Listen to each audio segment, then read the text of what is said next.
नमस्कार दोस्तों, self study वाला पे आप सभी का स्वागत है। हम कर रहे हैं प्रीलिम्स का क्रैश कोर्स और उसमें ये पॉलिटी की हमारी पहली क्लास है। पॉलिटी में हमें पढ़ना क्या है टोटल, आप ये समझ लो कि नंबर 1 पे हमें हिस्टोरिकल डेवलपमेंट पढ़ना है। ये क्या होता है? अंग्रेजों ने जब हम पे डायरेक्ट कंट्रोल किया 1773 टू 1947, यहाँ पहली बार उन्होंने डायरेक्ट कंट्रोल लिया था, तो उन्होंने भारत का शासन चलाने के लिए बहुत सारे कानून बनाए और वो जो एक्ट हैं उनसे हमारा आज का इंडियन कॉन्स्टिट्यूशन प्रभावित है। तो बताओ, इंडियन कॉन्स्टिट्यूशन पढ़ने से पहले ये एक्ट पढ़ने चाहिए या नहीं पढ़ने चाहिए? ऑब्वियसली पढ़ने चाहिए ना। अगर हमारा इंडियन कॉन्स्टिट्यूशन इनसे बिल्कुल उलट होता, प्रभावित नहीं होता, तो हम नहीं पढ़ते इनको, है ना। उससे पहले के मुगल एक्ट क्या थे या गुप्ता के समय के एक्ट क्या थे, ये सब हम नहीं पढ़ते क्योंकि हमारा संविधान उन पर प्रभावित नहीं है। तो जब हम इन एक्ट्स को पढ़ रहे होते हैं तो इन्हीं को बोलते हैं historical development of Indian constitution. Total लगभग 15 एक्ट हमें इसमें पढ़ने हैं। दूसरा, मेकिंग ऑफ इंडियन कॉन्स्टिट्यूशन। संविधान सभा कब बनी, है ना, कैसे बनी, और उसमें जो लोग थे उन्होंने कैसे काम किया, क्या उन्होंने अपने कामों को बांट लिया, समितियां बना ली, तो कौन सी समिति के अध्यक्ष कौन थे। संविधान दूसरे देशों से प्रभावित है तो किस देश से क्या लिया, इस तरह की चीजें यहाँ पे पढ़ते हैं। फिर संविधान सभा ने संविधान बना दिया, उसमें प्रीएम्बल थी, है ना। ओरिजिनली 22 पार्ट थे, फिर 25 हो गए, फिर उसमें शेड्यूल थी ओरिजिनली 8, बाद में 12 हो गई। तो ये सब हम देखेंगे, ये किस पार्ट में क्या है, किस शेड्यूल में क्या है, ये सब देखेंगे। फिर नंबर 4 पे हम प्रीएम्बल पढ़ेंगे और 5th से आगे की कहानी सिंपल है। फिर पार्ट 1, फिर पार्ट 2, ऐसे करते हुए हम सीधे पार्ट 42 तक इंडियन कॉन्स्टिट्यूशन के पार्ट वाइज हम पढ़ाई करेंगे। सिंपल। इतना पढ़ के हमारा क्या कंप्लीट हो जाएगा? Indian constitution. बट हमारा सिलेबस क्या है? Indian constitution and polity.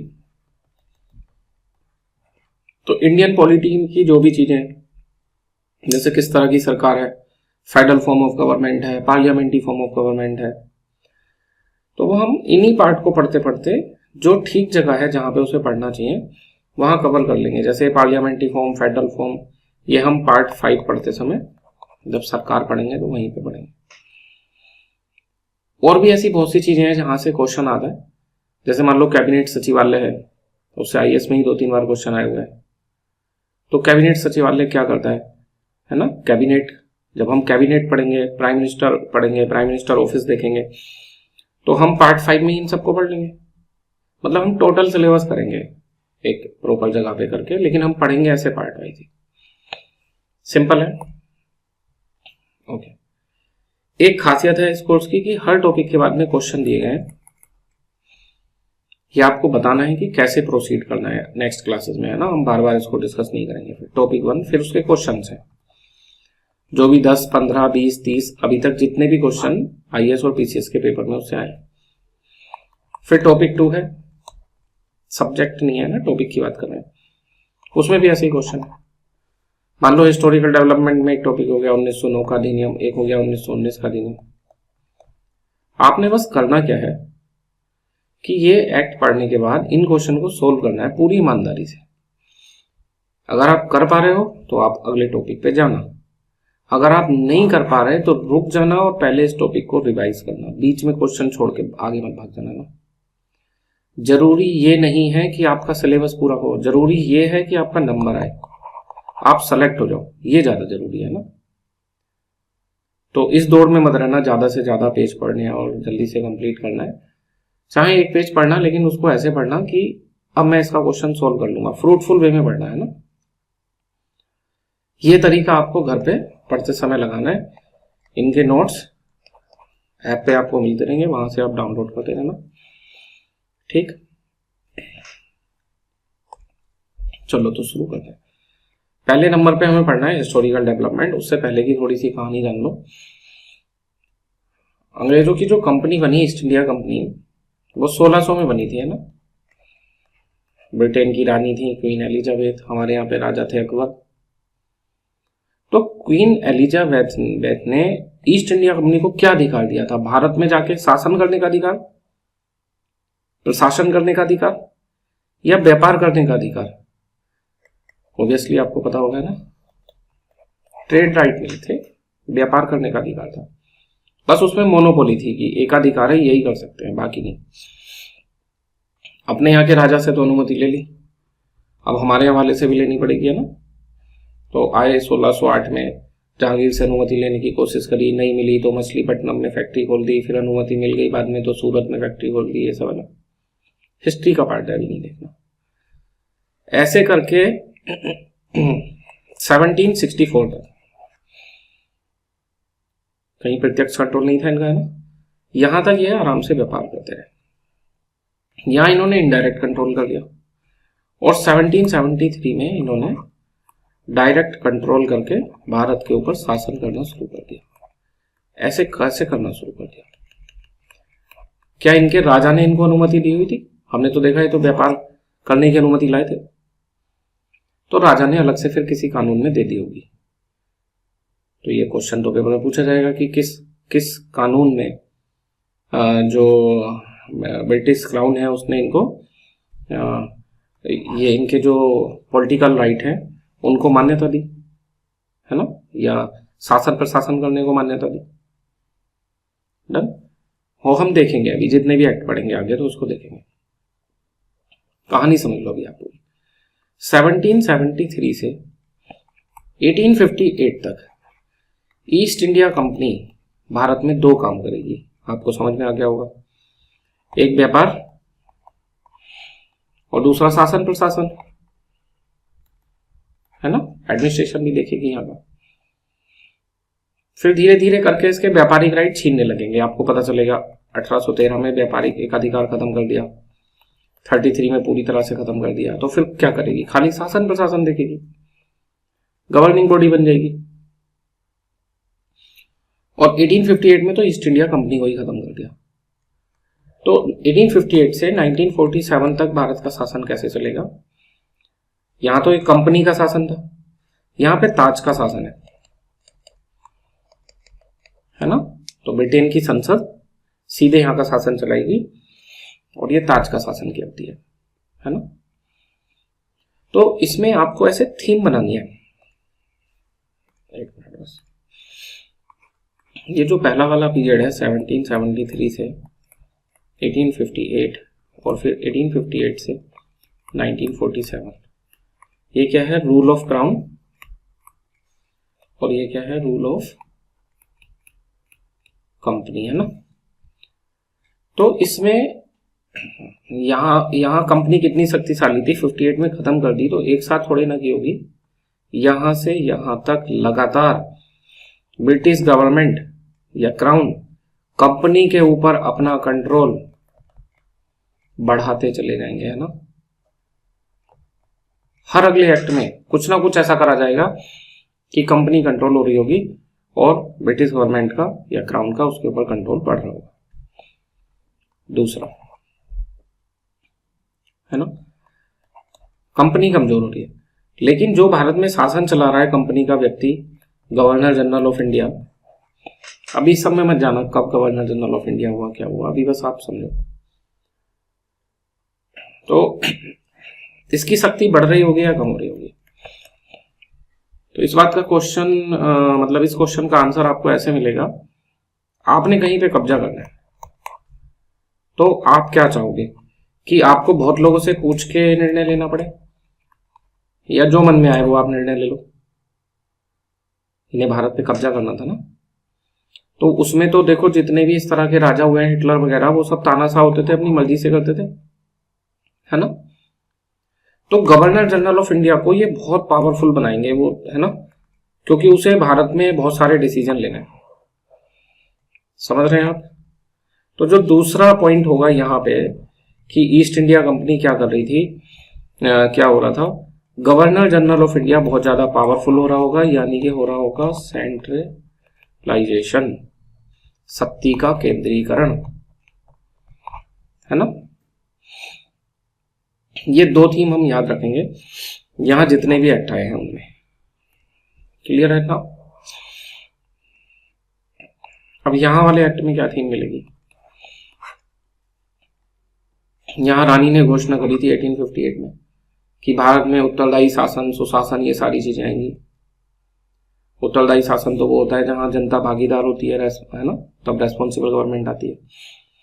तो यहां से यहां तक भारतीयों को लगातार भागीदार बनाया जाएगा, है ना। इंडिया के जो भी लोग हैं उन्हें यहाँ अलग अलग निकायों में शामिल किया जाएगा। तो सरकार में क्या क्या चीजें होती हैं भाई? एक होता है एडमिनिस्ट्रेशन, IAS PCS अधिकारी, है ना। दूसरा हो गया लेजिस्लेचर, MP MLA ये सब, है ना। तीसरा हो गया एग्जीक्यूटिव, ये कार्यपालिका, ये विधायिका, ये प्रशासन। तो आप सोच के बता सकते हो भारतीयों को पहले कहां शामिल करा होगा? अंग्रेजों की मंशा ये होगी कि इन्हें शामिल भी कर लो और ज्यादा पावरफुल पोस्ट पे भी ना करो। तो सबसे पहले तो प्रशासन में शामिल करेंगे, क्योंकि प्रशासन पे इनका कंट्रोल होता है ना। तो हमें इन एक्ट में पता चल गया कि सबसे पहले प्रशासन में शामिल करा होगा।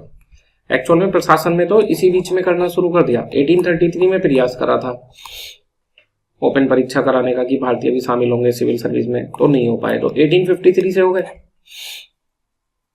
अनुमति मिल गई 1853 से। और बाद में रविन्द्रनाथ टैगोर के बड़े भाई सत्येंद्रनाथ टैगोर, वो इसमें 3-4 साल बाद यहाँ शामिल हो गए प्रशासन में। तो प्रशासन में भारतीयों की भागीदारी होगी। फिर कहां पे करा होगा बताना? विधायिका में करा होगा या सीधे मंत्री, है ना, मंत्री बना दिया होगा? तो ऑब्वियसली पहले विधायिका में करा होगा, है ना। मंत्री तो नहीं बनाएंगे इतनी आसानी से। तो इन्हीं किसी अगले एक्ट में, है ना, विधायिका में शामिल कर दिया होगा। अब विधायिका में शामिल करने के कई तरीके होते हैं। एक तरीका होता है विधायिका में शामिल करने का नॉमिनेशन या नामांकन। नॉमिनेशन या नामांकन, ये तो बहुत सही तरीका है। अपनी मर्जी का आदमी जो आपके हिसाब से चले उसका नामांकन कर दो। याद रखने का तरीका बता रहे हैं ना, कोई डिस्प्यूट नहीं। आपको लगे कि जिसका पहले नामांकन करा था वो चापलूस आदमी था, ऐसा कुछ नहीं। याद करने का तरीका है। डन। अंग्रेज ये चाह रहे होंगे कि वो अपनी पसंद का व्यक्ति नियुक्त करें, तो नॉमिनेशन। फिर डायरेक्ट इलेक्शन या indirect election? Obviously indirect election है ना। इनडायरेक्ट इलेक्शन में समूह वोट डालता है, जनता वोट नहीं डालती। तो ये ऐसे समूहों को वोट डालने का अधिकार देंगे जो इनके हित में काम करें, जैसे जमींदार हैं, व्यापारी समूह हैं। फिर सबसे लास्ट में जाके ये बोलेंगे डायरेक्ट इलेक्शन की भाई भारत की जनता भी वोट डाल सकती है। तो कौन सी जनता? पूरी जनता, सभी, सार्वभौमिक व्यस्क मताधिकार, यूनिवर्सल एडल्ट फ्रेंचाइज, वो नहीं है ना। सीमित, कि भाई कोई वोट डाल पाएगा जो सरकार को टैक्स देगा, जो पढ़ा लिखा होगा, जिसकी इनकम ज्यादा होगी। 3 आधार पे इसको सीमित करेंगे। तो यहां से यहां तक जो कानून होंगे, 1861 में नॉमिनेशन आ जाएगा, है ना। उसके बाद 1892 में इनडायरेक्ट इलेक्शन आ जाएगा, लेकिन इलेक्शन शब्द का यूज नहीं करेंगे, प्रारंभ हो जाएगा। फॉर्मली इनडायरेक्ट इलेक्शन जो प्रारंभ होगा वो शुरू होगा 1909 से, और डायरेक्ट इलेक्शन किस में आएगा? 1919 में। तो अगर ये आपने थीम बना रखी है तो आपको एक्ट के पॉइंट पहले से पता हो गए कि आपको रटने की जरूरत नहीं है। पढ़ते समय हम देखेंगे। अभी आप बस एक बेसिक फाउंडेशन बनाओ कि आपको पता चलना चाहिए कि इन एक्ट में हो क्या रहा है। तो प्रशासन में कब शामिल हो रहे हैं, विधायिका में कब शामिल हो रहे हैं, फिर कार्यपालिका में कब शामिल होंगे, है ना। तो कार्यपालिका में फर्स्ट टाइम इनको शामिल करा जाएगा 1909 में।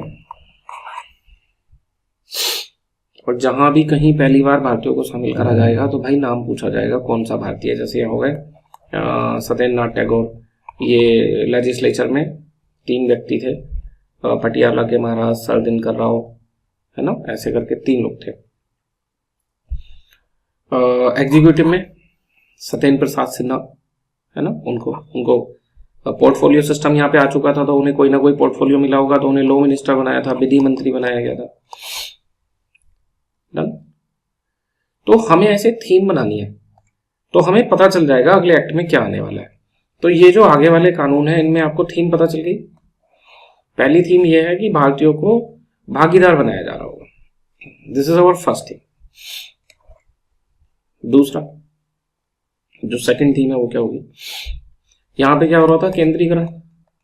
केंद्रीकरण वाली सरकार उत्तरदायी नहीं होती है ना, तो यहां होगा विकेंद्रीकरण। डिसेंट्रलाइजेशन, डिसेंट्रलाइजेशन दो तरह से होगा, एक सेपरेशन ऑफ पावर, शक्तियों का पृथक्करण, और दूसरा डिवोल्यूशन ऑफ पावर, शक्तियों का विभाजन। विभाजन कैसे होगा, केंद्र सरकार की शक्ति इससे कुछ लेके राज्य सरकार को दी जा रही होगी। गवर्नर जनरल ऑफ इंडिया की कुछ power governor of Bengal, governor of Madras, इनको भी दी जा रही होगी, है ना। तो हम पढ़ेंगे इसमें किसी एक्ट में कि विषयों का बंटवारा करा गया, राज्य सूची के विषय, उन पे राज्य को एक्सक्लूसिव राइट दिया गया, ये सब चीजें। क्या हो रहा है, डिवोल्यूशन हो रहा है पावर का, है ना। यहाँ पे पावर छीन के सब गवर्नर जनरल में आ रही थी, अब वापस दे रहे हैं। दूसरा क्या हो रहा होगा, गवर्नर जनरल ही कार्यपालिका है, वही विधायिका है, वही न्यायपालिका है, तो इसमें क्या कर रहे होंगे, विधायिका बना देंगे। कार्यपालिका तो उसको बोलेंगे तुम कार्यपालिका काम करो, विधायिका का काम अलग होगा, न्यायपालिका का काम अलग होगा। ये क्या हो रहा होगा, सेपरेशन ऑफ पावर, है ना। तो एक थोड़ा सा आइडिया ले लिया हमने। पहला फेज कंपनी वाले में सेंट्रलाइजेशन, बाद वाले में डिसेंट्रलाइजेशन। पहले में कंपनी कमजोर हो रही है और दूसरे में भारतीयों को भागीदार बनाया जा रहा है। और साथ के साथ में जो इंडियन स्ट्रक्चर है, जैसे आज मान लो यूपीएससी है, ज्वाइंट पीएससी है, एंड आरबीआई है, एंड सुप्रीम कोर्ट है, फेडरल कोर्ट है, ये सब इसी समय तो बने हुए हैं। लोकसभा है, राज्यसभा है, तो इन सब का निर्माण हो रहा होगा। तीसरा पॉइंट यहाँ पे जो भारत के शासन का संरचनात्मक ढांचा है वो बनना होगा। तो हम ध्यान रखेंगे कि कौन सी चीज कब बनी, आरबीआई कब बना, यूपीएससी कब बना, फेडरल कोर्ट कब बना। डन। ये हम एक्स्ट्रा इन चीजों में, तो तीन बातें हमें इधर ध्यान रखनी है। चलो पहले एक्ट से शुरू करते हैं अपना, है ना। सबसे पहला एक्ट है रेगुलेटिंग एक्ट। देखो इसके नाम में है रेगुलेटिंग, रेगुलेट करना, नियंत्रित करना। किसको रेगुलेट करना है, इंडियंस को? ब्रिटिश गवर्नमेंट या क्राउन ईस्ट इंडिया कंपनी को रेगुलेट कर रही है। तो रेगुलेटिंग एक्ट है आपका 1773। तो दो बातें बनाई इसमें हमने, एक तो कंट्रोल बढ़ाया जा रहा होगा कंपनी के ऊपर। तो आप ऐसे समझो कंपनी का शासन कैसे चलता था। जब कंपनी बनी थी तो जो कंपनी के मालिक थे वो थे कोर्ट ऑफ डायरेक्टर, ये ब्रिटेन में थे। ये भारत में कंपनी के डिसीजन लेते थे, गवर्नर भी यही नियुक्त करते थे भारत में कंपनी के, है ना। उस समय तो कंपनी व्यापार कर रही थी, तो ट्रेड के डिसीजन ये लेते थे, और ट्रेड को मैनेज करने के लिए गवर्नर नियुक्त करा जाता था। ये और बात है कि इसे युद्ध की शक्ति भी प्राप्त थी। डन। तो इस पहले एक्ट में इन्होंने, ब्रिटिश गवर्नमेंट ने सीओडी को ये बोल दिया कि भारत में जो भी पॉलिटिकल या एडमिनिस्ट्रेटिव मसले हैं, नया काम शुरू करा था ना कंपनी ने, यहाँ पे पॉलिटिकल एंड एडमिनिस्ट्रेटिव कंट्रोल ले लिया था 1773 में, उसके बारे में ब्रिटिश गवर्नमेंट को सूचित किया जाएगा। आप सोच के बताना, इनडायरेक्टली ब्रिटिश गवर्नमेंट या क्राउन ने ईस्ट इंडिया कंपनी को यह नहीं बोल दिया कि आप वहां का शासन चलाओ। अगर हम किसी से कहेंगे कि आप वहां जहां भी शासन चला रहे हो वो हमें बताते रहना क्या क्या कर रहे हो, तो इसका मतलब हमने उसको छूट दी है शासन चलाने की, ऑब्वियसली। तो हमने बताया जब आए थे तो व्यापारिक अधिकार ही लेके आए थे। राजनीतिक अधिकार कहां से मिला, इस वाले से मिला ना, जो राजनीतिक अधिकार मिलेगा। तो कॉमन सेंस है ना, कोई भी बता देगा। तो ये वाली लाइन हम याद नहीं रखेंगे, वो इसी का पार्ट मानेंगे कि पहली बार इस 1773 के एक्ट ने कंपनी के पॉलिटिकल एंड एडमिनिस्ट्रेटिव राइट को भी ऑथराइज कर दिया, है ना, रिकॉग्नाइज कर लिया, एक्सेप्ट कर लिया, मान्यता दे दी। कोई भारी बात नहीं है। डन। जब उसको बोल दिया कि अपने पॉलिटिकल और एडमिनिस्ट्रेटिव जानकारी हमें देते रहना, तो इसका मतलब बोल दिया कि तुम ये काम भी संभालो। व्यापारी के साथ साथ राजनीतिक अधिकार भी दे दिए, पॉलिटिकल एडमिनिस्ट्रेटिव वर्क को रिकॉग्नाइज कर लिया, डन। और समझो आप इसमें ये मेन काम हो गया, नियंत्रण यहां से शुरू हुआ कि जो कंपनी के मालिक है उनको बोल दिया कि भाई सब बताते रहे, नजर में रहना चाहिए सब कुछ। दूसरा, थोड़ी सी आपको पीछे की कहानी समझनी पड़ेगी दूसरे पॉइंट के लिए।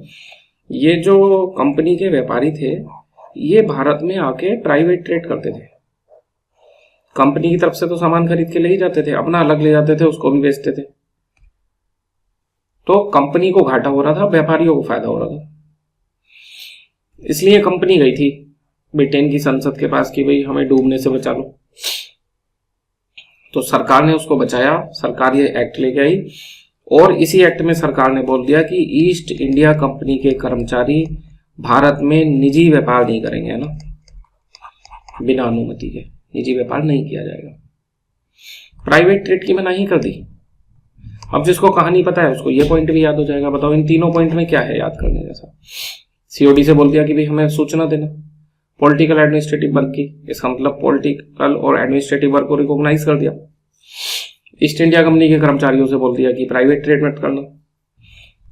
कहानी पता है तो पॉइंट आसानी से याद होगा। दूसरी कहानी क्या है, ये जो प्राइवेट कर्मचारी थे, चूंकि इनकी सरकार थी, इनको टैक्स नहीं देना, सस्ता पड़ेगा, तो इन्हें जो पास मिले हुए थे, फरूखसियर ने भी कुछ दिया था इनको, 1717 समथिंग पास है ना, उसका मिसयूज करते थे, भारतीयों को दे देते थे रिश्वत लेके, गिफ्ट लेके। तो इनके गिफ्ट लेने, रिश्वत लेने, उपहार लेने, इन सब चीजों पे भी मनाही लगा दी गई। तो रेगुलेटिंग एक्ट में हम कंट्रोल शब्द से 3-4 बातें याद रखेंगे, केवल कंट्रोल शब्द से, है ना। पहली बात की सीओडी से बोल दिया सारी जानकारी देना, इसका मतलब पॉलिटिकल और एडमिनिस्ट्रेटिव वर्क को मान्यता दे दी, है ना। फिर बोल दिया निजी व्यापार मत करना, और क्या करा, निजी व्यापार के अलावा गिफ्ट वगैरह मत लेना। ये तो कहानी है, इसमें याद करने जैसा कुछ है ही नहीं। पिक्चर देखते हो तो उसकी स्टोरी याद करते हो क्या, खुद हो जाती है, क्यों परेशान हो रहे हो, ये भी खुद याद हो जाएगा, है ना। पहला पॉइंट हमें समझ में आ गया। दूसरा पॉइंट, सेंट्रलाइजेशन। पहले ऐसे होता था, जो बॉम्बे का गवर्नर है वो अलग है, मद्रास का गवर्नर अलग है, और बंगाल का गवर्नर अलग है। और ये तीनों किसको रिपोर्ट कर रहे हैं, ब्रिटेन में जो सीओडी है उसको, उसने अपॉइंट करे हैं, तीनों स्वतंत्र हैं। आपने अभी क्या देखा, अगर भारत पे कब्जा करना है तो किसी एक व्यक्ति को बहुत ताकत देनी होगी, तो वो व्यक्ति कौन चुना गया, गवर्नर जनरल ऑफ बंगाल। इन दोनों को, governor of Bombay and governor of Madras को इनके अंडर में कर दिया, ऐसे कर दिया, governor of Bombay, governor of Madras, इनके ऊपर गवर्नर ऑफ बंगाल, और इनके ऊपर सीओडी। ये ब्रिटेन में, ये तीनों भारत में। अजीब नहीं लग रहा हायरार्की में। इसको ऊपर करा है तो भाई इसका नाम तो बदलना पड़ेगा। हायरार्की जहां भी होती है, मान लो कांस्टेबल है तो उसके ऊपर वाले को हेड कांस्टेबल बोलते हैं ना, जिससे अंतर आ जाए। तो इसको बोल दिया गवर्नर जनरल ऑफ बंगाल, खाली बंगाल का बोलना है अभी, गवर्नर जनरल ऑफ बंगाल, है ना। तो इस पॉइंट में कंट्रोल से तो क्या क्या याद करना है वो हमने समझ लिया, है ना, कि कंट्रोल से हमें याद करना है कि सीओडी से बोल दिया कि भाई सभी पॉलिटिकल मसलों की जानकारी देते रहना, है ना। एक मिनट, ओके। और इसमें आपको दूसरी बात याद रखनी है कंट्रोल से, कि पॉलिटिकल और एडमिनिस्ट्रेटिव वर्क को मान्यता मिल गई, रिकॉग्नाइज कर दिया, कंपनी के कर्मचारियों पे गिफ्ट लेने की मनाही कर दी, ये सब। सेंट्रलाइजेशन से याद करेंगे कि गवर्नर ऑफ बॉम्बे मद्रास को इनके अधीन कर दिया गया, इनका नाम गवर्नर जनरल ऑफ बंगाल कर दिया गया। जब भी नाम बदला जाएगा तो पूछेगा पहला व्यक्ति कौन बना, तो जो गवर्नर जनरल ऑफ बंगाल है पहला व्यक्ति, वो बना वॉरेन हेस्टिंग, है ना, वॉरेन हेस्टिंग, ये पहला गवर्नर। दो बातें हमने सिंपल से याद रख ली, इसमें कोई भी भारी बात हमारे हिसाब से आपको नहीं लगनी चाहिए। तीसरी एक एक्स्ट्रा बात याद रख लेना कि भाई इसने बोला कलकत्ता में एक सुप्रीम कोर्ट खोला जाएगा, कलकत्ता में सुप्रीम कोर्ट। पर ये बाद में सुप्रीम बचा नहीं। सुप्रीम कोर्ट वो होता है जहां पे हाईएस्ट अपील की जाती है, है ना, हम समझेंगे। तो ये सुप्रीम कोर्ट है, मतलब गवर्नर इसके अंडर में आ रहा है, गवर्नर जनरल ऑफ बंगाल। उनमें एक डिस्प्यूट था फिर, तो उस डिस्प्यूट को सेटल करने के लिए अगला एक्ट आया। तो वो चूंकि वो केवल डिस्प्यूट को सेटल करने आया है तो उसको सेटलमेंट एक्ट बोला, और उसने केवल डिस्प्यूट सेटल करा। उसे तो याद रखना और आसान है। थोड़ा सा इसमें देख लो, कलकत्ता में हाई कोर्ट का, सुप्रीम कोर्ट का प्रोविजन करा, फाइनली 1774 में वो कोर्ट खुला 1774 में। और जो उसके पहले चीफ जस्टिस थे, ये पूछा जा सकता है, वो है सर एलिजा इम्पे, है ना, सर एलिजा इम्पे उसके पहले चीफ जस्टिस थे। इतना करके ये हमारा रेगुलेटिंग एक्ट कंप्लीट हो गया। अब आपने करना क्या है, हम 2-4 क्वेश्चन में करके दिखाएंगे, बाकी में आपने खुद से करना है। इस रेगुलेटिंग एक्ट के क्वेश्चन करने हैं, है ना। देखो 2-4 क्वेश्चन हम करके दिखा दे रहे हैं, बाकी फिर आपने खुद से करना है, बड़े आसान से क्वेश्चन। देखना, which of the following act has the provision to made, ये कलकत्ता में सुप्रीम कोर्ट, ये तो कोई भी कर लेगा। दूसरा, with reference to establishment supreme court, कौन से करेक्ट है ये पूछा है। सुप्रीम कोर्ट इस एक्ट से बना था, ठीक है भाई, इसी से बना था। लेमिस्टर उसके पहले चीफ जस्टिस थे। लेमिस्टर कहां थे, यहाँ एलिजा इम्पे थे, ये लेमिस्टर बता रहे हैं। तो पहला सही है, दूसरा गलत है। रेगुलेटिंग एक्ट कब बना भाई, लो कितना आसान सा क्वेश्चन है। रेगुलेटिंग एक्ट कब पास हुआ, in which year regulating act pass. तो ये एक्ट हो गया अपना ना, आंसर नहीं लिखा है इसका, यहाँ पे लिख लेंगे। In which year was the regulating act pass, same ही क्वेश्चन है। In which of the following act was the provision the post of governor general of Bengal made for the first time. तो अभी तो बताया गवर्नर ऑफ बंगाल को क्या बोलने लगे, गवर्नर जनरल ऑफ बंगाल। किस एक्ट से बोला, 1773 से। पहला व्यक्ति कौन बना, वारेन हेस्टिंग, ठीक। सुप्रीम कोर्ट कब सेटअप हुआ, कलकत्ता में सुप्रीम कोर्ट कब खुला है ना, इसमें कोई डेट ही नहीं है, तो क्या हो गया फिर 1773 नहीं है। तो पहले चीफ जस्टिस कौन थे भाई, बताओ, कोई भारी लगे क्वेश्चन, है ना, आसान थे। अब देखो दूसरा एक्ट आता है, पहला एक्ट क्लियर हो गया 1773 का, दूसरा एक्ट, इसको बोलते हैं एक्ट ऑफ सेटलमेंट। क्यों बोल रहे हैं सेटलमेंट, पता चल गया। गवर्नर जनरल ऑफ इंडिया चाहता नहीं कि उसको इसके अंडर में लाया जाए, सुप्रीम कोर्ट हो, तो इसने इनके मसले सोल्व करे। कैसे सोल्व करे, देखो, गवर्नर जनरल ऑफ इंडिया बोल रहे हैं बार बार, वो बंगाल है, उसके मसले सुप्रीम कोर्ट में नहीं सुने जाएंगे, पहली बात, है ना। जो रिवेन्यू मामले हैं उनकी जो अपील है, हाईएस्ट अपील, वो इसके पास में होगी। हाईएस्ट अपील वाले को तो सुप्रीम कोर्ट बोलते हैं। अब ये कहां से सुप्रीम कोर्ट बचा है ना, और इसका ज्यूरिसडिक्शन खाली कितना होगा, कलकत्ता। ये कलकत्ता से बाहर के केस नहीं सुनेगा, तो बॉम्बे के केस नहीं सुनना, मद्रास के नहीं सुनना, तो कैसे सुप्रीम हो गया। तो बता रहे हैं इसका नाम ही सुप्रीम है बस, है ना, बाकी सुप्रीम कोर्ट नहीं है, ऐसे ध्यान रख लेना आप इसको। रिवेन्यू मैटर में तो इसे कोई राइट ही नहीं है, वो तो सब यहीं जाएंगे, और हाईएस्ट अपील जो है वो गवर्नर जनरल ऑफ बंगाल के पास जाएगी।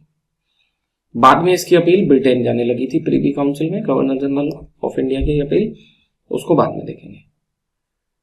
बस ये याद करना है इसमें एक्ट ऑफ सेटलमेंट में। क्या याद करना है, गवर्नर जनरल को सुप्रीम कोर्ट से बाहर कर दिया, सुप्रीम कोर्ट का दायरा केवल कलकत्ता तक कर दिया, रेवेन्यू अधिकार सुप्रीम कोर्ट से ले लिए, highest appellate authority governor general of Bengal को दे दी। सेंट्रलाइजेशन हो रहा है ना, बताया था गवर्नर जनरल को बहुत पावरफुल बना देंगे। 1773 से शुरू हुआ है सेंट्रलाइजेशन। कैसे शुरू हुआ, उन दोनों को इसके अंडर मिला दिया। आगे बढ़ता रहेगा। एक बात इसमें एक्स्ट्रा याद रखनी है, जो संविधान में लिखा है ना आर्टिकल 44 में, uniform civil code, uniform civil code, तो इस एक्ट ऑफ सेटलमेंट से डिफरेंशियल सिविल कोड की शुरुआत हुई। इन्होंने बोला जो मुस्लिम है उनके मामले तो अलग मोहम्मदन लॉ से सुनो, है ना, और हिंदू के मामले अलग, जो हिंदू लॉ है उसके हिसाब से सुनो। ये एक्स्ट्रा याद कर लेंगे। पहले वाले में एक्स्ट्रा क्या था कि सुप्रीम कोर्ट बना, दूसरे में सेटलमेंट में कि गवर्नर जनरल ऑफ बंगाल को बाहर कर दिया, ये सब चीजें। और एक्स्ट्रा में क्या कि डिफरेंशियल सिविल कोड की शुरुआत हुई हिंदू मसले से, मुस्लिम से, ये सब यहाँ पे होने लगे इस वाले एक्ट में, है ना। अंग्रेजों ने इसकी अनुमति दे दी। इस पे शायद ही कोई क्वेश्चन आया हो, देखते हैं एक मिनट।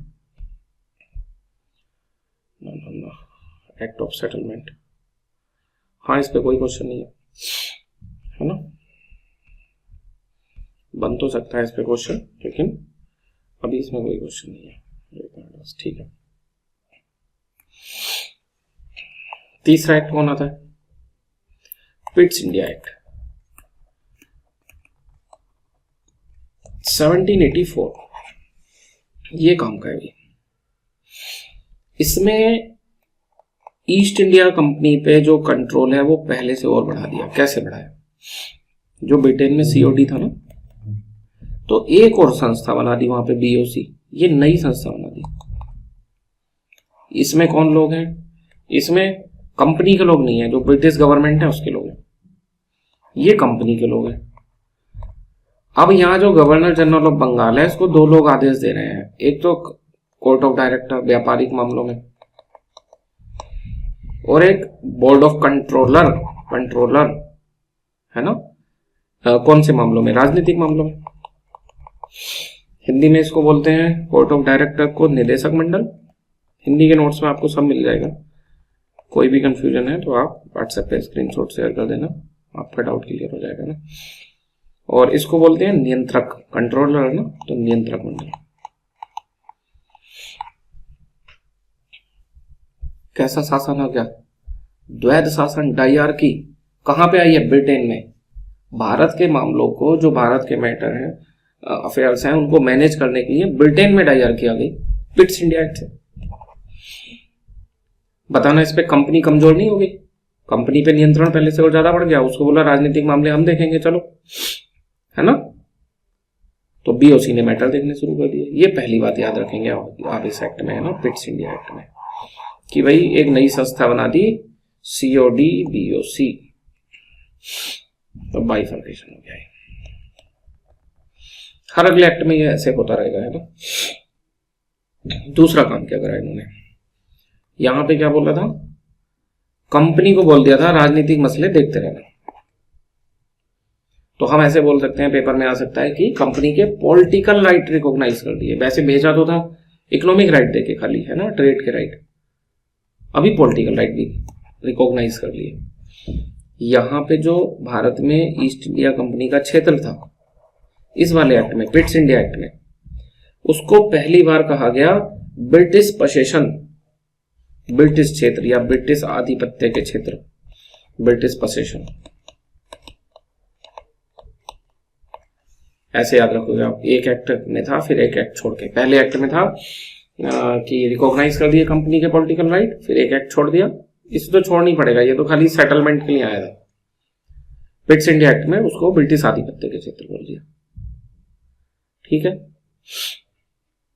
भाई, जब अलग से उसके लिए संस्था बना दी बीओसी की, हम खुद देखेंगे, तो उनके आधिपत्य के क्षेत्र ही तो हो गए।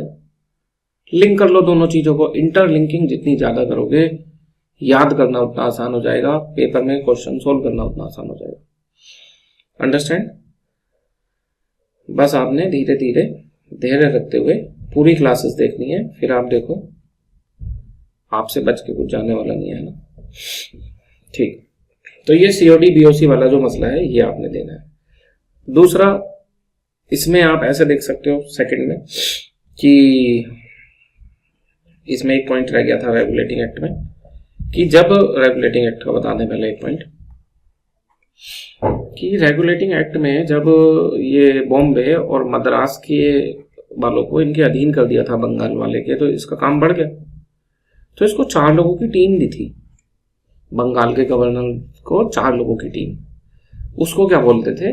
Executive council of governor general of Bengal. कार्यकारी परिषद थी वो, एक तरह से अभी की मंत्रिमंडल था या अभी का मंत्री परिषद था, कैबिनेट थी, काउंसिल ऑफ मिनिस्टर था, है ना।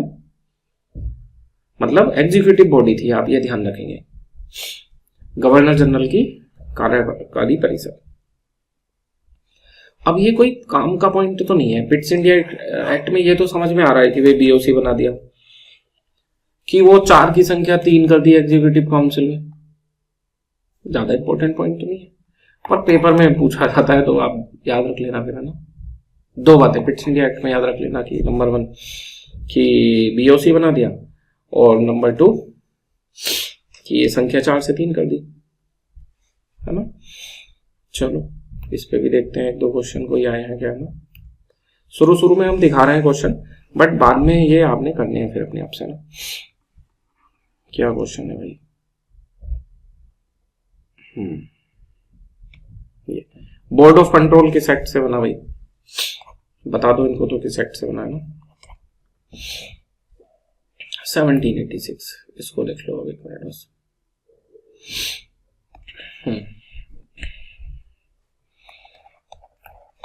3 एक्ट हो गए हमारे, चौथा एक्ट है 1786 का एक्ट। तो देखो जैसे 1773 का एक्ट था, फिर 1784 का था, बीच वाला तो बस 1761 ऐसे ही था कि वो सेटलमेंट के लिए आया था, उसमें एक ही पॉइंट था। ऐसे ये भी ऐसी है बस, इसमें भी कोई खास बात नहीं है, पर क्वेश्चन आ जाता है इससे कि लॉर्ड कॉर्नवालिस था, उसको भारत का गवर्नर जनरल बनाना चाह रहे थे, मतलब गवर्नर जनरल ऑफ बंगाल, और वो कह रहा था मेरी पावर और बढ़ाओ। भाई गवर्नर जनरल की एक तो वैसी पावर ज्यादा बढ़ा दी, मद्रास बॉम्बे वाले उसके अंडर में कर दिए, ये कह रहा है और पावर बढ़ाओ।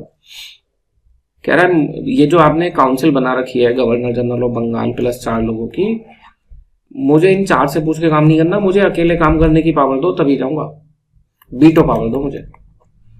तो इसमें एक तो बीटो पावर दी गई थी गवर्नर जनरल को कि वो अपनी काउंसिल के मसलों में आपातकाल की परिस्थिति में ये नहीं, आपातकाल वाला इसमें नहीं है ना, मतलब ये बीटो कर सकता था, बिना इनकी मर्जी के डिसीजन ले सकता था। दूसरा ये बोला कि मुझे सैन्य शक्तियां भी दो, सेना का प्रमुख भी बनाओ, तो इसको कमांडर ऑफ चीफ भी बना दिया, कमांडर ऑफ चीफ, है ना बस। और ऑब्वियसली ये पहली शक्तियां सबसे पहले किसको मिली, लॉर्ड कॉर्नवालिस को, है ना। तो इस पे भी देख ले रहे हैं क्या क्वेश्चन आए हुए हैं, देखो लॉर्ड कॉर्नवालिस भाई, ये क्वेश्चन है which of the following act empowered Lord Cornwallis to overrule the decision of his council, यानी कि बीटो पूछा है ना, यही तो होती है ओवर रूल करने की पावर। तो कौन सा एक्ट हो गया, एक्ट ऑफ 1786, है ना। 4 एक्ट पढ़ लिए, सीक्वेंस बनाते हुए चलना, कोई इशू नहीं आएगा, है ना।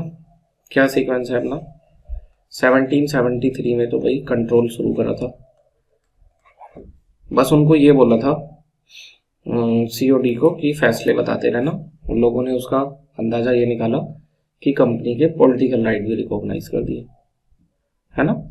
ये हमने पढ़ा, बाकी कर्मचारियों से कह दिया कि भाई गिफ्ट विफ्ट मत लेना, निजी व्यापार मत करना, ये सब चीजें। दूसरा इसमें सेंट्रलाइजेशन हो रहा था, वो बॉम्बे वाले मद्रास वाले उसके अधीन कर दिए, बंगाल वाले के तो उसको गवर्नर जनरल बंगाल बोलने लग गए, पहला व्यक्ति वारेन हेस्टिंग हो गया। एक तीसरा एक्स्ट्रा काम है कि सुप्रीम कोर्ट बना, कलकत्ता में बना, एलिजाइन पे उसके न्यायाधीश थे। फिर झगड़ा हो गया दोनों में, मतलब उनमें झगड़ा नहीं था, वो चाहता था कि मुझे मेरे मसले यहाँ ना सुने जाए, तो सेटलमेंट का एक्ट आ गया। अच्छा सॉरी, वो शायद अभी 60 लिख दिया था, 1761 नहीं, कौन सा 81 है ना, 1781। तो ये तो सेटलमेंट वाला है, इसमें तो बस कि सुप्रीम कोर्ट की पावर कम करी जा रही है, उससे रिवेन्यू मसले ले लिए, highest appeal authority governor general में दे दी, गवर्नर जनरल ऑफ बंगाल के फैसले वो नहीं सुन सकता, ये सब चीजें है ना। कलकत्ता तक ही उसको सीमित कर दिया। एक एक्स्ट्रा की वो डिफरेंशियल सिविल कोड है कि हिंदू कानून हिंदू तरीके से, मुस्लिम तरीके से। फिर आ गया 1784 पिट्स इंडिया एक्ट, इसमें की बस वो बीओसी बना, ये वाली बात रखनी है। और यहाँ जो जब उसको गवर्नर जनरल ऑफ बंगाल बोला था, 4 लोगों की टीम दी थी, उसको बैठा के 3 लोग कर दिए, छोड़ भी दोगे कोई इशू नहीं है। फिर इसके बाद में है फिर 1786, ये तो लॉर्ड कॉर्नवालिस को खुद करने के लिए एक्ट आएगा, तो उसको बीटो पावर मिल गई थी और कमांडर इन चीफ की शक्तियां मिल गई थी। 4 हो गए, है ना, 4 हो रही है कंपनी वाले में। इसके बाद वाले क्या है, इसके बाद वाले जो 4 हैं 1793, फिर इसके 20 साल बाद, है ना, 20 साल बाद क्या आएगा इसके 1793 के 1813, फिर 1833, फिर 1853, 4 एक्ट आएंगे। इन सबको बोलते हैं चार्टर एक्ट।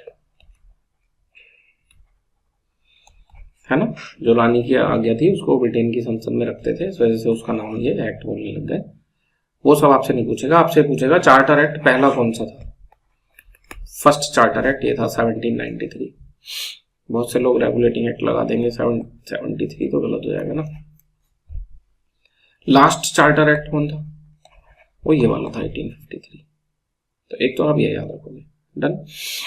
अब हम पढ़ते हैं 1793 वाला, इसमें कोई नई बात नहीं है। देखो क्या करा है इसमें, धीरे धीरे कंट्रोल बढ़ा रहे हैं ना। पहले कानून में 1773 में बोला था कि हमें बताना क्या डिसीजन ले रहा हो। दूसरे में इससे रिलेटेड 81 वाले में कुछ नहीं था, वो तो सेटलमेंट कर रहा था। अगला 84 में नई संस्था बना दी थी बीओसी, उससे अगली वाले में कुछ भी नहीं था, वो तो बस कॉर्नवालिस को शक्ति देता था। उससे अगले वाले में बोल दिया बीओसी का वेतन भारतीय राजस्व से दिया जाएगा, है ना। पहले वो ब्रिटेन से दिया जा रहा था, ब्रिटेन के राजस्व से, अभी बोल दिया भारतीय राजस्व से दिया जाएगा। तो एक तो ये याद रख लोगे आप कि जो बीओसी की टीम है उसका जो वेतन है वो भारतीय राजस्व से दिया जाने लगा। डन। बाकी बस एक ही पॉइंट इसमें काम का है, छोटे मोटे तो कई पॉइंट है, आप पढ़ लेना। कि जैसे जो एक हमें इन सभी एक्ट में मिलेगा 1793, 1813 में, कि कंपनी के जो भी अधिकार हैं, इस समय 2 अधिकार हैं, व्यापारिक और राजनीतिक, उन्हें 20 वर्ष के लिए बढ़ा दिया गया। 20-20 वर्ष की अवधि के लिए कंपनी के व्यापार बढ़ रहे थे। पर यह बात 1833 में मत बोल देना कि कंपनी के व्यापारिक अधिकार 20 वर्ष के लिए बढ़ा दिए, वहां तो खत्म कर दिए थे व्यापारिक अधिकार। तो वहां पे आएगा कंपनी के अन्य अधिकार, यानी कि राजनीतिक अधिकार 20 वर्ष के लिए बढ़ा दिए, है ना। थोड़ा जागरूक होकर काम करना है बस। तो 1793 का एक्ट भी हमारा कंप्लीट हो गया। इस पे भी देखो कुछ क्वेश्चन दिए हैं क्या, 1793 दिया तो है, क्या क्वेश्चन है भी। अच्छा 1793 में रेगुलेशन पे क्वेश्चन है, हाँ ये रह गया बताना, इसको समझ लो। जो 1793 ये जो एक्ट हम पढ़ रहे हैं ना, ध्यान रखना ये उस समय का संविधान है, ये एक्ट है ना। तो जैसे अभी संविधान को कॉन्स्टिट्यूशन बोल रहे हैं, फिर उसको बेस बना के जो बाकी विधान बनाए जाते हैं उन्हें एक्ट बोलते हैं। तो ऐसे यहां तक जो चार्टर एक्ट के समय में एक्ट बनाए जाते थे उन एक्ट को बोलते थे रेगुलेशन। ठीक। तो ये जो 1793 वाला एक्ट है, इसको बेस मान के उस समय था लॉर्ड कॉर्नवालिस, उसने एक 1793 का रेगुलेशन जारी करा था, रेगुलेशन ऑफ 1793। ध्यान रखना है 1793 का एक्ट नहीं है, एक्ट तो ब्रिटेन से बन के आ रहा है। ये भारत के उस समय बंगाल के गवर्नर जनरल ने एक रेगुलेशन बनाया, उनको रेगुलेशन बोलते थे। ये क्यों काम का है, जो भारत के संविधान का आर्टिकल है ना 50, एग्जीक्यूटिव का जुडिशरी से सेपरेशन, कार्यपालिका का न्यायपालिका से पृथक्करण, तो ये कौन सी कार्यपालिका है, ये है जो आईएएस अधिकारी है, जो भी आईएएस अधिकारी, पीसीएस अधिकारी जो राजस्व का काम देख रहे हैं, ये तो है हमारी कार्यपालिका जो मंत्री वगैरह के निर्णय को लागू कर रहे हैं।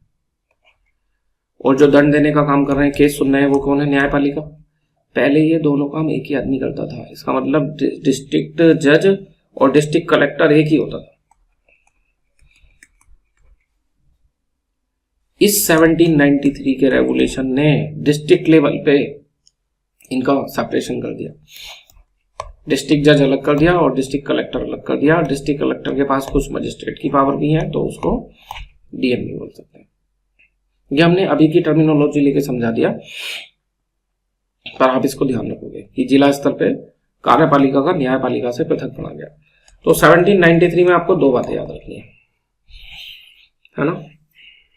पहला तो कि सैलरी, बीओसी की सैलरी देने लगे, 20 वर्ष के लिए अधिकार बढ़ा दिए, और इसे आधार बना के कॉर्नवालिस ने रेगुलेशन जारी करा, जिसमें जिला स्तर पर कार्यपालिका को न्यायपालिका से अलग कर दिया गया। ठीक। क्वेश्चन अब आप देखना, हम इसको पहले पूरा कराते हैं। अगला एक्ट आता है 1813। इसमें क्या क्या काम हुआ है, इससे क्वेश्चन बन जाते हैं ना। कंपनी पे कंट्रोल और बढ़ा दिया, उसके जो व्यापारिक एकाधिकार थे, ट्रेड मोनोपोली, वो खत्म कर दी।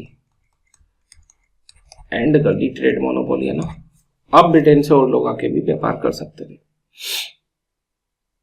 ध्यान रखना, व्यापार खत्म नहीं करा है, व्यापार का एकाधिकार, मोनोपोली खत्म करिए। और पहली बात तो आप ऐसे आ जाए कंपनी के जो है व्यापार करने की शक्ति खत्म कर दी तो गलत, व्यापार तो वो करेगी, है ना। व्यापार का एकाधिकार खत्म कर दिया, एक बात आप ये याद रखोगे। दूसरा, एकाधिकार को पूर्ण रूप से समाप्त कर दिया, तब भी गलत हो जाएगा। इसका मतलब कुछ चीजों पे मोनोपोली बनी रहने दी। क्या थी वो 2 चीजें? एक तो चाय का बिजनेस बस यही करेंगे, एक जो ये अपना पड़ोसी है चीन, उसके साथ व्यापार यही करेंगे। तो चाय का व्यापार और चीन के साथ व्यापार, ये 2 मोनोपोली बनी रहने दी। इसका मतलब व्यापारिक एकाधिकार को, अगर ये आ जाए 1813 के अधिनियम ने व्यापारिक एकाधिकार, ट्रेड मोनोपोली को पूरी तरह खत्म कर दिया, कंप्लीटली एंड कर दिया, तो गलत हो जाएगा। और ये आ जाए इसने मोनोपोली को खत्म कर दिया, तो हाँ कर दिया, बाकी लोग भी आ सकते हैं। अब तो पूर्णता नहीं करा है ना, तो पूर्णता किसमें होगा? अगले वाले कानून में 1833 की एक लाइन याद कर लो कि ट्रेड मोनोपोली को पूरी तरह खत्म कर दिया, है ना। तो 1830 में हमने ये पहला पॉइंट याद रखना है। दूसरा, 1830 में आपने ध्यान रखना है 13 है ना, 13 से हम ऐसे करते हैं 3-13 करना, सब कुछ तहस नहस कर देना, इसमें 13 है। अंग्रेजों ने ऐसा काम करा जो उनके लिए विनाशकारी साबित हुआ। भारत में ईसाई धर्म के प्रचार करने की अनुमति दे दी। पुर्तगाली ये नहीं टिक पाए भारत में, उन्होंने ये सब काम पहले शुरू कर दिया। अंग्रेजों ने तो काफी टाइम लिया। तो पहला ईसाई मिशनरी कौन आया? सेंट थॉमस आया ना। ये सब चीज आप याद रखोगे। 1813 के अधिनियम की 2 मेन बातें पता चल गई। व्यापारिक एकाधिकार समाप्त, चाय और चीन के छोड़कर, और ईसाई मिशनरी को अनुमति। एक तीसरा पॉइंट है इसमें कि भारतीयों की शिक्षा पर प्रतिवर्ष 1 लाख रुपए खर्च करने का प्रावधान करा गया। बताओ सरकार कितना ज्यादा पैसा खर्च कर दिया, प्रतिवर्ष 1 लाख। उस समय होता होगा ज्यादा, है ना, प्रतिवर्ष 1 लाख। पर इसको खर्च नहीं करा गया, पता है 1835 तक, 35 तक एक इंस्ट्रक्शन कमेटी बनी जनरल पब्लिक अवेयरनेस पे, फिर एक मैकाले समिति बनी। ये सब डिसाइड कर रहे थे कि पैसा कैसे खर्च करें। 2 लोग थे, एक ओरिएंटलिस्ट थे, एक एंग्लिसिस्ट थे, यानी कि एक प्राच्यवादी थे और दूसरे जो थे उनको बोलेंगे आंग्लवादी, है ना, प्राच्यवादी और आंग्लवादी। तो जो प्राच्यवादी हैं, है ना, जो ओरिएंटलिस्ट हैं, वो ये चाह रहे हैं कि भारतीयों को भारतीयों वाली शिक्षा इनकी भाषा में दो, और जो आंग्लवादी हैं, इंग्लिशिस्ट हैं, वो चाह रहे हैं कि हम इन्हें modern math, physics, chemistry English language में पढ़ाएं, और उससे ये बाद में कुछ क्लर्क टाइप का काम भी कर पाएंगे, है ना। तो फाइनली लॉर्ड मैकाले की कमेटी में डिसाइड हुआ कि हम मॉडर्न एजुकेशन देंगे एंड इंग्लिश लैंग्वेज में देंगे। तो जो इंग्लिशिस्ट हैं वो इस बात में जीते, है ना, 1835 में। तो ये थोड़ा सा हिस्ट्री में भी पढ़ते हैं, यहाँ पे भी पढ़ते हैं। 3 बातें आपने 1813 में याद कर ली। पहला, व्यापारिक एकाधिकार खत्म। दूसरा, ईसाई मिशनरी आ गया। तीसरा, भारतीयों की शिक्षा पे प्रतिवर्ष 1 लाख का व्यय, इसकी बात कर रहे हैं ना। ठीक, 3 बातें याद रखनी है, आसान है। 13 में वैसा कर लेना, ये 13, 13, 3 बातें याद रखेंगे। एकाधिकार समाप्त हो गया, शिक्षा पे प्रतिवर्ष 1 लाख, ईसाई मिशनरी को अनुमति, है ना। अब आता है यहाँ पे 1833 का एक्ट। इसने क्या करा? एक पॉइंट तो आपको वही पता चल गया, व्यापारिक अधिकार पूर्ण तरह से समाप्त कर दिए, कंप्लीटली एंड कर दिए। मतलब जो टी वाला है और ट्रेड विद चाइना वाला है उसको भी खत्म कर दिया। तो पता ही आपको इसको क्या याद करने की जरूरत है। एक दूसरा आपको कुछ देर पहले बातों बातों में बताया था कि जो सीओडी भेजता था भारत में गवर्नर और फिर डिस्ट्रिक्ट लेवल के ऑफिसर, तो ये जो डिस्ट्रिक्ट लेवल ऑफिसर थे, जो सिविल सर्विस थी, उसमें इंडियन को शामिल नहीं करते थे। इस एक्ट ने बोला कि हम ओपन कंपटीशन कराएंगे, जो चाहे वो पर्चा भर दो, ओपन कंपटीशन इसको बोलते हैं। तो भारतीयों को भी छूट दी गई और बोला गया मेरिट बेस होगा, योग्यता आधारित होगा, जो ज्यादा नंबर लाएगा वो डिस्ट्रिक्ट एडमिनिस्ट्रेशन को संभालेगा। पर ये तो सीओडी का राइट छीनना है, इन्होंने विरोध करा तो ये प्रावधान लागू नहीं हुआ, एक्ट में था, लागू नहीं हुआ, है ना। तो ऐसा क्वेश्चन है कि किसने पहली बार भारतीयों को प्रशासन में शामिल करने का प्रावधान किया? इस अधिनियम ने। भारतीयों को किस कानून से शामिल करा गया? इससे, है ना। लेकिन ये प्रभावी कब हुआ? तो वो अगले वाले एक्ट का पता चल गया 1853 में, है ना। जैसे 35 में संघ का प्रावधान था लेकिन कभी बना नहीं, तो उस तरह से। और यहाँ ये भी बोला गया धर्म, मूलवंश, जाति, लिंग, जो अभी संविधान में लिखा हुआ है आर्टिकल 16 में, कि उन सब के आधार पर भेदभाव नहीं करा जाएगा। डन। तो हमें दो बातें पता चल गई 33 वाले में। टी ट्रेड वाला पता चल गया। अच्छा एक बात यहां से बताओ, ये टी ट्रेड खत्म कर दिया, ये वाली बात है, तो फिर कंपनी फिर पॉलिटिकल बॉडी नहीं बन गई? ट्रेड राइट तो आपने उससे ले लिए, है ना। तो इसमें ये भी बोल सकते हैं कि जो कंपनी है वो प्योरली, विशुद्ध रूप से एक एडमिनिस्ट्रेटिव बॉडी बन गई, यानी कि प्रशासनिक निकाय बन गई। प्योरली एडमिनिस्ट्रेटिव बॉडी या विशुद्ध रूप से प्रशासनिक निकाय। डन। ये वाला पॉइंट हम इसमें, दो पॉइंट हमने ये याद कर लिए। एक तीसरा भी बताया था, वो गलती से वहां पे हो गया था। प्रीवी काउंसिल की जो जुडिशियल कमेटी है वो यहाँ बनी है, अब हाईएस्ट अपील इसमें जाया करेगी, है ना। 1947 का एक्ट जब तक देश आजाद नहीं हो जाता तब तक बनी रहेगी प्रीवी काउंसिल। भारतीय मामलों की हाईएस्ट अपील यहाँ पे होगी, है ना। एक सेंट्रलाइजेशन पढ़ रहे थे हम कि केंद्रीकरण, गवर्नर जनरल को बहुत शक्तिशाली बना रहे थे। 33 के एक्ट में ये बॉम्बे और मद्रास वालों को अंडर में तो पहले ही कर दिया था। इनकी लेजिस्लेटिव पावर छीन ली कि तुम नहीं बनाओगे कानून, अब तुम्हारे कानून भी वो गवर्नर जनरल ऑफ बंगाल बनाएगा। उसकी जो एग्जीक्यूटिव काउंसिल है वो मिलके बनाएंगे, 5 लोग, है ना। 3 लोग पहले एक कम करा था, फिर इस कानून में बढ़ा दिया था। वो माइनर बातें आप पढ़ लेना। तो एक बात बताओ, ये तो फिर बहुत ज्यादा सेंट्रलाइजेशन हो गया। तो सेंट्रलाइजेशन का जो पीक है, जो हाईएस्ट सेंट्रलाइजेशन है, वो 1833 के एक्ट में, ये आप ध्यान रखोगे। अब यहां से आप सोचना, पहली बार ऐसी कोई सरकार बनी है जो पूरे भारत के लिए कानून बनाएगी। ये बात सही है या गलत? है ना, पहली बार बनी है ना। पहले तो अपने कानून ये बना रहे थे, अब ये एक ही है, ये पूरे भारत के बनाएगा। पूरा भारत में ब्रिटिश भारत जितने हिस्से पे अंग्रेजों का कब्जा था। तो फिर अब इसका नाम गवर्नर जनरल ऑफ बंगाल बोलना चाहिए या गवर्नर जनरल ऑफ इंडिया बोले? समझ गए ना। ऐसे चीजें आपस में लिंक कर लो। तो ये हाईएस्ट पीक है सेंट्रलाइजेशन का। इनकी विधायी शक्तियां भी छीन ली। पहली बार ऐसी सरकार स्थापित हुई जो पूरे भारत के लिए कानून बना रही थी। तो इसका नाम गवर्नर जनरल ऑफ बंगाल का बदल के गवर्नर जनरल ऑफ इंडिया कर दिया गया। बताया जब भी ऐसे नाम बदला जाएगा तो पूछा जाएगा कि कौन व्यक्ति बना, वहां पे कौन था गवर्नर जनरल ऑफ बंगाल करा था, तो Warren Hasting, Bengal Warren Hasting. यहाँ गवर्नर जनरल ऑफ इंडिया कर रहे हैं, यह है लॉर्ड विलियम बेंटिक।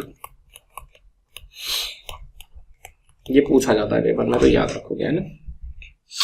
3-4 बातें पता चल गई। सेंट्रलाइजेशन से हमें पता चल गया कि William Bentinck governor general of India पूरी टेरिटरी के लिए, पूरी इंडियन टेरिटरी के लिए एक्ट बना रहा है। कंट्रोल से हमें पता चल गया कि मोनोपोली खत्म कर दी, बस एडमिनिस्ट्रेटिव बॉडी रहने दिया, है ना। तो कंट्रोल से और सेंट्रलाइजेशन से ये 2 बातें हमें पता चल गई। 1853 का एक्ट, क्वेश्चन करके ही आगे जाना है, ध्यान रखना है बात, वरना पाप लगेगा तुम लोगों को, है ना। बिना क्वेश्चन करे आगे चले जाओगे तो धोखा देने का पाप लगेगा तुमको कि सर को धोखा दे दिया ना। Charter act 1853।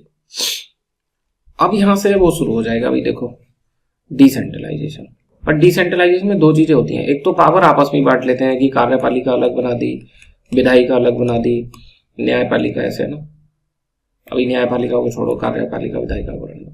दूसरा कि संघ से थोड़े शक्तियां लेके राज्यों को बांट दी, या केंद्र सरकार से थोड़ी शक्ति राज्यों को। तो ये जो है केंद्र से राज्यों को शक्ति मानना, इसे मानते हैं वास्तविक तौर पे शक्तियों का विभाजन, डिवोल्यूशन ऑफ पावर। ये तो अंग्रेजों के समय, मतलब ईस्ट इंडिया कंपनी के समय हुआ ही नहीं, ये तो ताज के शासन में शुरू होगा। इसका मतलब ये जो बॉम्बे और मद्रास के गवर्नर से शक्तियां छीनी है, ये नहीं देंगे अभी। ये तो जब अब ताज का शासन आएगा तभी मिलेंगी वापस, है ना, शक्ति का विभाजन या डिवोल्यूशन का भी होगा, लेकिन पृथक्करण इससे शुरू हो जाएगा। तो इसमें मेन चीज है, देखो भारत की संसद बनी इससे 1853 के एक्ट से, है ना। Governor general plus governor general of India plus उसके 4 लोगों की एग्जीक्यूटिव काउंसिल, कार्यकारी परिषद तो पहले से थी। इस एक्ट में इन्होंने क्या कर दिया, governor general of India plus ये 4 लोग इसके मंत्री प्लस 6 लोग और इनको मिला के बोल दिया लेजिस्लेटिव काउंसिल। इंडिया की है तो क्या बोलेंगे, इंडियन लेजिस्लेटिव काउंसिल। केंद्र की है तो क्या बोलेंगे, सेंट्रल लेजिस्लेटिव काउंसिल। तो भारतीय विधान परिषद या केंद्रीय विधान परिषद का निर्माण हुआ, जिसने लघु संसद के रूप में काम किया। लघु संसद ही बनेगी, अब गिने चुने 11 लोग हैं ना, तो 11 लोग में तो क्या होगा, मिनी पार्लियामेंट ही बनेगी, है ना। तो भारत की मिनी पार्लियामेंट किससे बनी, 1853 के एक्ट से। सेंट्रल लेजिस्लेटिव काउंसिल या इंडियन लेजिस्लेटिव काउंसिल जो आगे जाके भारत की संसद बनेगी, वो 1853 से बन गई। ये एक बड़ा इसमें वो है एक्ट में जो हमें याद रखना है ना। जो ओपन कंपटीशन है ना, वो 1833 में प्रपोज्ड है और 1853 में लागू है ना।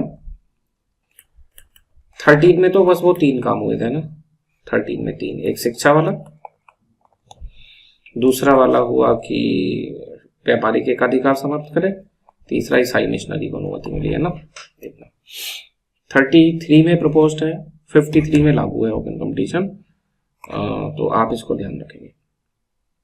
डन। इसके अलावा 53 में ओपन कंपटीशन और ये 2 ही बातें हैं ना याद रखने की। तो 53 तक के हो गए। देखो इनके कुछ क्वेश्चन देखना चाहूँ अब तो देख सकते हो। 1793 के एक्ट पे क्वेश्चन है, by a regulation in 1793 district collector was deprived of his judicial power. वो तो अलग को देनी थी, है ना, सेपरेशन करा था। तो कह रहे हैं what was the reason for such regulation, ऐसा क्यों करा लॉर्ड कॉर्नवालिस ने। क्या लगता था लॉर्ड कॉर्नवालिस को कि ज्यादा शक्तियां एक जगह होंगी तो उनका मिसयूज करा जाएगा, है ना।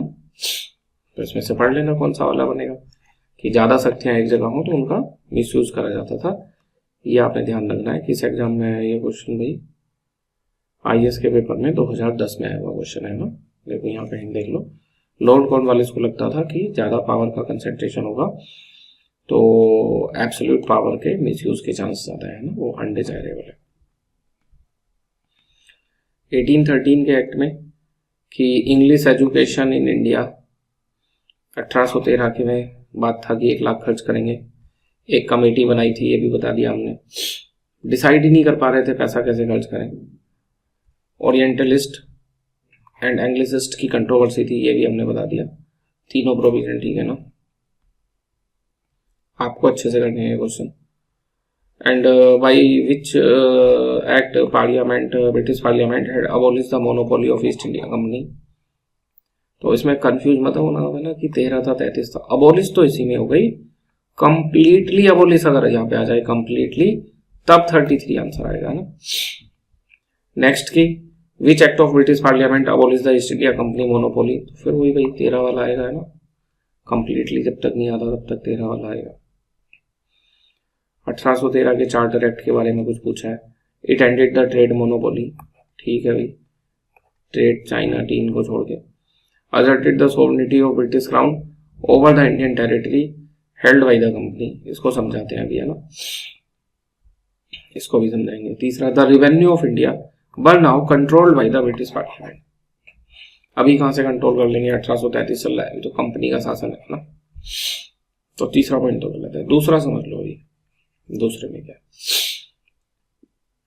1833 के एक्ट में देखो, जो पहला एक्ट था 1773 उसमें बोला था कि रिकॉग्नाइज कर लिया कंपनी के पॉलिटिकल राइट।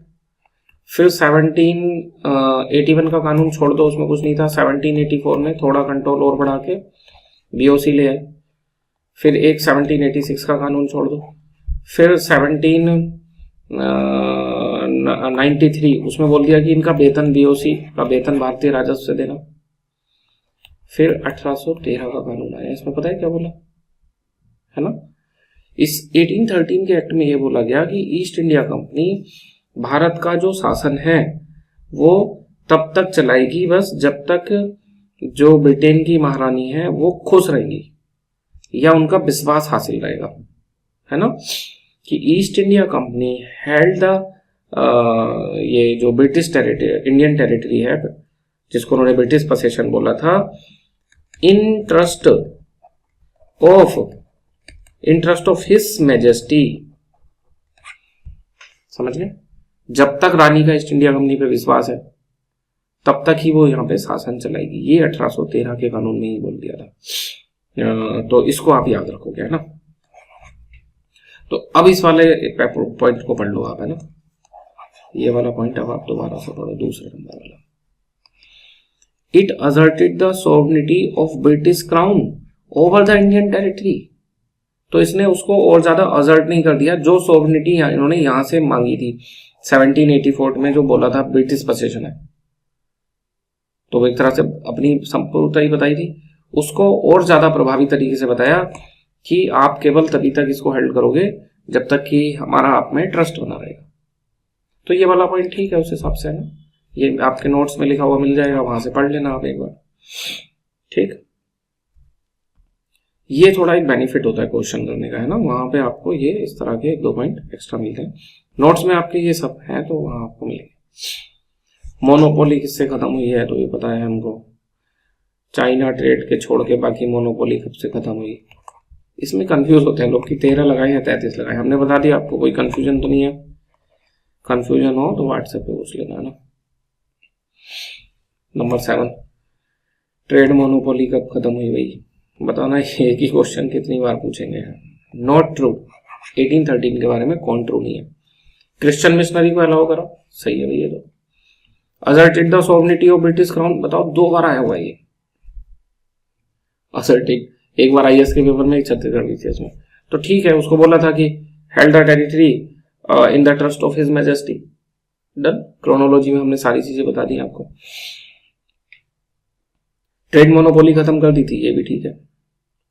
नहीं देखना, एक minute. This act abolish the trade monopoly of the east India company including लिखा हुआ है टी ट्रेड, टी और चाइना के साथ ट्रेड तो एक्सक्लूड था, है ना।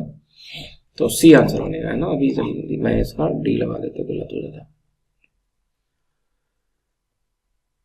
ये चार्टर एक्ट भाई इंपॉर्टेंट क्यों था, 3-4 काम करे थे इसने, इस वजह से इंपॉर्टेंट था।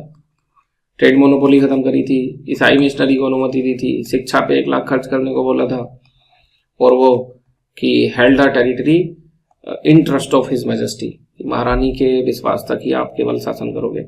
ये 3-4 बातों की वजह से महत्वपूर्ण था, यही पॉइंट तो है ना। तो देख लो इसमें, इट बैंड प्रोपेगेंडा भाई क्रिश्चियन मिशनरी, अरे बैन का करा था इनने, तो अनुमति दी थी, है ना। फिर इट एम्फसाइज इंडस्ट्रियलाइजेशन, इसकी तो कोई चर्चा ही नहीं हुई अभी। It made a financial allocation for the education of Indian people, हाँ ठीक है भाई, 1 लाख रुपए का करा था, पर नियम यह है, पूरा पढ़ के आंसर करेंगे। It approve the development of railway system, railway कहाँ भी है ना, वो तो क्या नाम है, डलहौजी के समय में जाके बिल्ड होगा, है ना, 1854 समथिंग लाइक ऐसे। तो ये सी आंसर हो गया इसमें ना। 1833 का चार्टर एक्ट है, देखो इसमें क्या किस तरह के क्वेश्चन आए हुए हैं। ठीक है, मिनट, ये है हमारा पहला क्वेश्चन, है ना। ओके, ये फाइल में क्या है,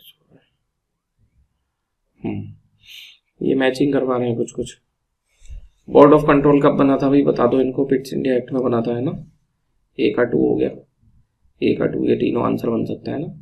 ये जो निशान लगाते हो ना, देखो इसमें भी ध्यान रखना, ये निशान इधर ना लगा के इधर लगाना, बाद में कंफ्यूजन हो जाती है कौन सा सही है, कि इनमें से कोई होगा, है ना।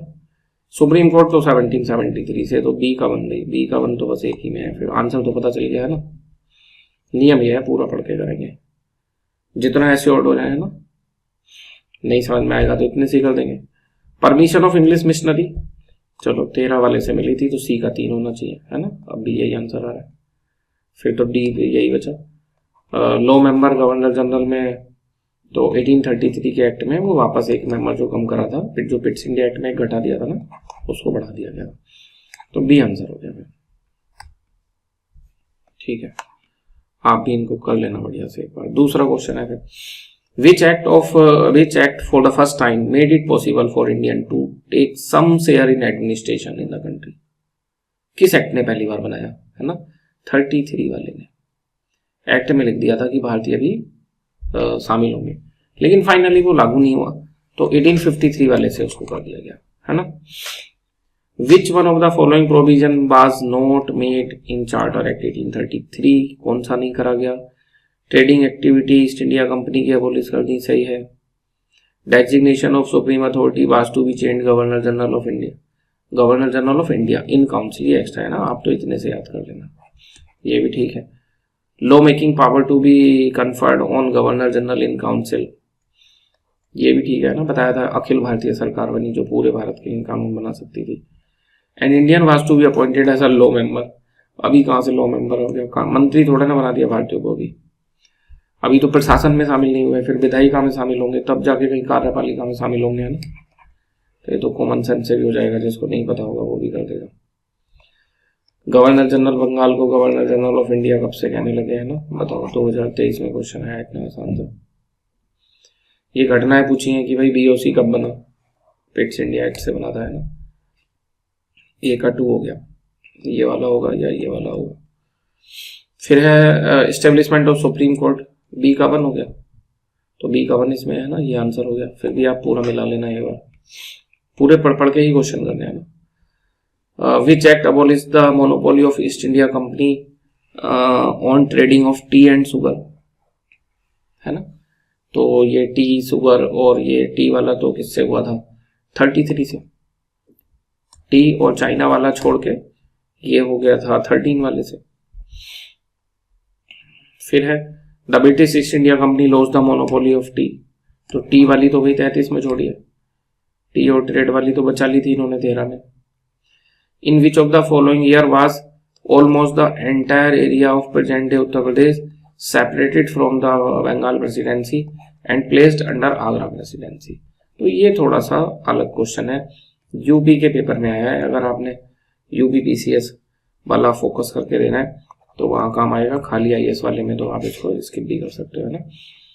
तो इन्फॉर्मेशन यहाँ पे दी हुई है, वहाँ से आप पढ़ सकते हो कि 1834 AD में ऐसा हुआ था, सेपरेट कर दिया था ना। 15(3) का एक्ट है, फिर इसमें क्या क्या हुआ है अभी 2 question. Which act provision competitive exam system for civil service, तो खुली प्रतियोगिता मेरिट सिस्टम, ये तो 53 वाले ने कर दिया यहाँ पे, है ना? इसके बाद में है फिर दूसरा, विच of the following act for the first time created a functioning legislative council, तो एक लेजिस्लेटिव काउंसिल जिसको इंडियन लेजिस्लेटिव काउंसिल या सेंट्रल लेजिस्लेटिव काउंसिल बोलेंगे, किससे बनी थी? 1853 से। तो ये हमारा पहला पार्ट कंप्लीट हो गया, इसमें हमने कंपनी का रूल इंडिया में देख लिया। अब क्राउन के रूल के 7 कानून है, वो हम अपनी अगली क्लास में देखेंगे। आप लोगों को कोई भी डाउट हो तो आप पूछते रहना। आज इस क्लास में इतना ही। जय हिंद, जय भारत।